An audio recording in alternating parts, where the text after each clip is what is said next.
нь бид нар одоо энэ ухаан хөдөлгөөнд байгаа залуучууд бол дийлэнх нь гадаадад одоо сурч боловсрсан. Тэгэхээр гадаадад сурч боловсрсан хүнд ямар давуу тал гэдэг вэ? Харьцуулж хардаг тий. Тэр тогтолцоонд бол одоо энэ улс төрчид ингээд туршлага судалж ийн гэж явдаг ш.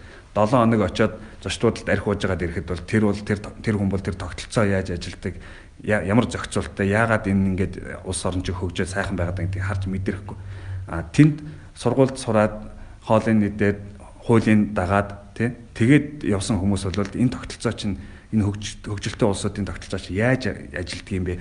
Яагаад ийм сайхан болоод ингээд ийм найртай ингээд ас жаргалтай амьдарч болоод байгаа юм бэ гэдгийг хараад эргүүлээд эх орондоо ирээд эх орныхоо амьдрал нөхцөлийг харахаар энэ харьцуулсан харуулц гэдэг чинь биднэрт маш их юм өгж байгаа юм. Тэгэхээр бид нар тэр харсан, мэдсэн, ойлгосон юм энэ залуучуудаа ингээд болохгүй байгаа юм шүү дээ. Тийм учраас та нар өнөөдөр одоо харьцангуй асуудал багтаа ингээд яваад байгаа бит боловч маргааш чиний толгой дээр бидний одоо үрж байгаа зовлон эсвэл бидний үрж байгаагаас илүү хүнд зовлон ирэх тэр нөхцөл байна шүү дээ гэдэг тэр ойлголтыг өгье гэж бодож байгаа. Тэгэх юм бол энэ залуучууд бол сэтгэлгээний хувьд боловсролын хувьд ч манай залуучууд бол мундаг болсон байна. Тэгэхээр энэ бол боломжтой гэж харж байгаа учраас бид нэгдэж одоо энэ чиглэлд үйл ажиллагаа явуулж байна.